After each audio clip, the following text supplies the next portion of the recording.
இன்னைக்கு மூவி ரிவ்யூல என்ன பார்க்க போறோம் அப்படின்னு பார்த்தீங்கன்னா, அஜித்குமார் நடிப்பில் விடாமுயற்சி அப்படின்ற படத்தோட ரிவ்யூ தான் பார்க்க போறோம். இந்த படம் வந்து ஒரு ஹை பிளஸ் மூவி.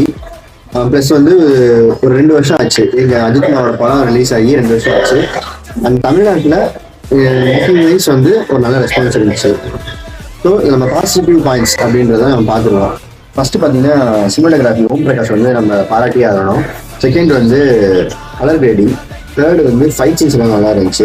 ஃபோர்த்து வந்து ஏகேவோட ஸ்க்ரீன் ப்ரெசன்ஸ் வந்து நல்லா இருந்துச்சு. ஃபிஃப்த்து வந்து அனிருத்தோட சாங்ஸ் அண்ட் டீடைல்ஸ் வந்து நல்லா இருந்துச்சு. அவரோட ரீசெண்ட் மூவிஸ் கம்பேர் பண்ணுறப்ப 100% வந்து ஒரு ஸ்க்ரீன் ப்ரெசன்ஸ் கிடச்சிருந்துச்சு.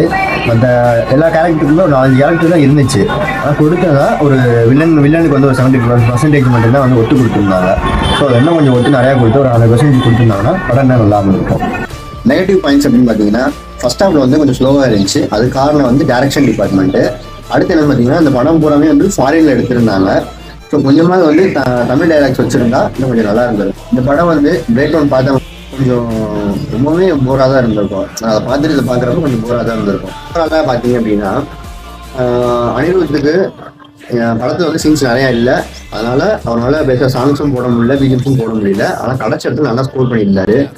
இன்னொன்று, ஒரு எக்ஸ்ட்ரானரியாக வர வேண்டிய மூவி லைட்டாக மிஸ் ஆகி 95% ஓகே தான், 5% மிஸ் ஆயிடுச்சு. ஆனால் ரொம்ப நாள் கழிச்சு ஒரு 100% ஏகே வந்து ஒரு பெர்ஃபார்மராக நம்ம பார்த்துருக்கோம் படத்தில். இந்த படம் பார்க்கலாமா அப்படின்னு கேட்டிங்கன்னா கண்டிப்பாக பார்க்கலாம். ஸோ இது மாதிரி ஒரு நல்ல அடுத்த ஒரு நல்ல ரிவ்யூவோட வந்து உங்களை சந்திக்கிறேன். ஸோ